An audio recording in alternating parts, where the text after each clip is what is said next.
You know, there's this quote that really gets to the heart of what we're talking about today. It says, most investment advice is built on hope. We don't do hope. We do math. And that's the thing. So much of what passes for financial planning is really just crossing your fingers. In this explainer, we're going to flip that script. We're going to treat financial independence like an engineering problem that can be solved. So you've got two ways of looking at it. On one side, there's what you might call the hope approach. You know the drill. Retire around 65, hope the market gives you 10% a year, and, well, hope you don't run out of cash. But then there's the engineer's approach. This is totally different. It's about defining the problem. What are your inputs, like how much you save? What are your constraints, like time and taxes? And, this is the big one, what are the possible failure modes? How can this whole thing break? And how do we design a system that won't? So here's our game plan. First, we're going to establish why hope just isn't a strategy. Then we'll get into the real rules of the game.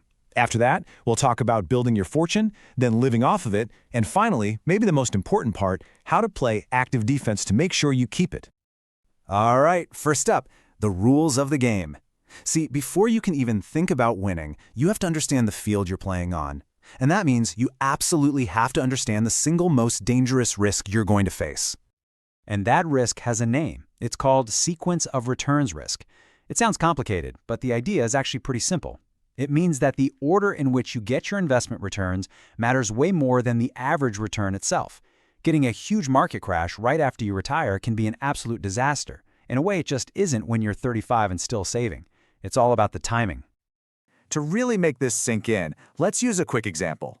Let's meet Alice and Bob. They both retire with a cool $1 million. They both need to pull out the same amount of money to live on. And get this, over 2 years, they get the exact same average return on their investments. So, how is it possible that one of them ends up with way less money than the other? Well, let's follow the money. Alice has terrible luck. In her very first year, the market crashes and she loses 50%. Her $1 million is suddenly just 500 grand.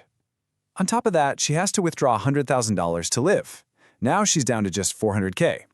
Bob, on the other hand, gets a fantastic boom in his first year. His $1 million doubles to $2 million before he takes out his 100K.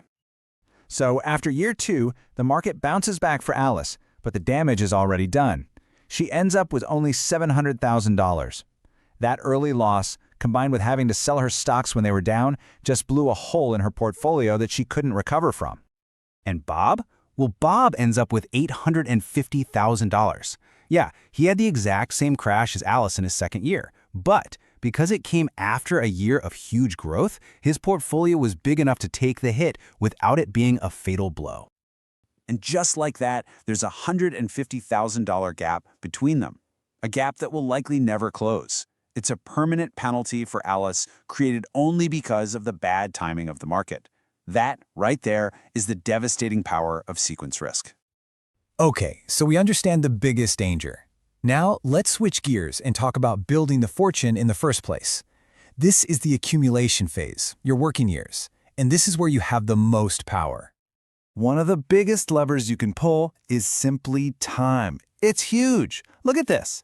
To get to $2.5 million by age 65, if you start at 25, you need to save about $1,000 a month.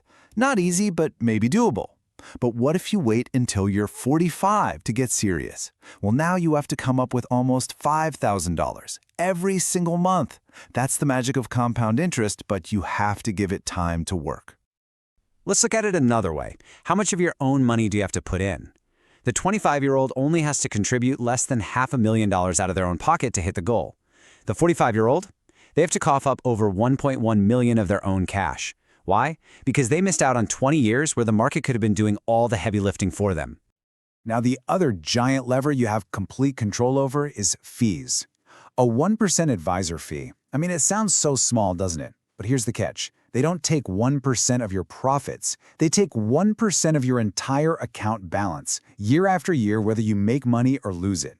Over 30 years, that tiny little drag becomes a massive anchor. And the final number is it's staggering.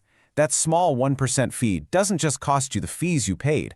It ends up costing you almost $1.9 million in lost growth. That's money that should have been yours, gone forever. Honestly, learning to manage a simple portfolio of index funds yourself could be the highest paying job you ever have. All right, let's make another big shift. You did it. You built your fortune. Now, you have to live off of it. And believe me, the game completely changes when you go from putting money in to taking money out. You've probably heard of the 4% rule. It's a fine starting point, but it's way too robotic. It says you'll spend the same amount plus inflation even if the market gets cut in half. I mean, come on, what human actually does that? A much smarter way is to use a variable strategy. The deal you make with yourself is simple. If the markets take a nosedive, you agree to cut back your spending a little bit. And in exchange for that little bit of flexibility, you can often start with a much higher withdrawal rate, sometimes even over 5%. Now this brings us to a really funny paradox in retirement planning. Because we build these plans to survive the absolute worst-case scenario in history, they are incredibly conservative. So what's the result? Well, the most likely outcome for most people isn't actually running out of money. That's incredibly rare. No, the most common outcome is dying with way more money than you ever thought possible. So while most plans are built to avoid failure, what happens when the very ground beneath them cracks? This leads us to our final and maybe most critical section, playing active defense. We've all heard the mantra buy and hold. It's great advice and it works beautifully right up until the moment it doesn't.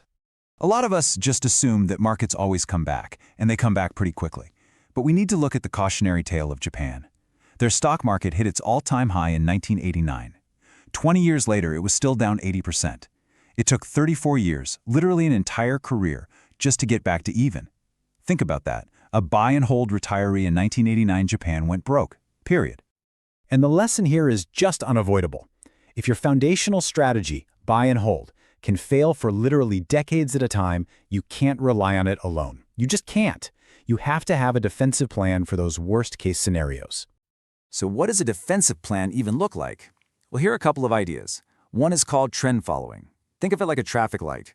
When the long-term market trend is green and going up, you're invested. But when that trend turns red and starts to fall, a rule you set up ahead of time automatically moves you to the safety of cash to avoid the big crash.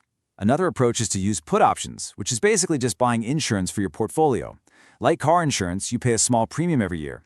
If the market crashes below a certain level, the insurance policy kicks in and pays you, putting a floor on how much you can lose. So, at the end of the day, the engineer's approach to all this comes down to a few key ideas. First, treat your financial life like a system you can design and manage, not some lottery's ticket you're hoping pays off. Second, understand that sequence risk, the order of your returns, is the #1 enemy in retirement. Third, pull the two biggest levers you have. Start saving as early as you can and be absolutely ruthless about minimizing fees. Fourth, use a flexible withdrawal plan that can adapt to reality, not a rigid robot rule. And finally, have a defensive game plan for those nightmare scenarios where buy and hold just isn't enough. And all of that leaves us with one last question you should really ask yourself when you take a hard, honest look at your own financial plan. Is it truly engineered to withstand the pressures of the real world? Or, when you get right down to it, is it just built on hope?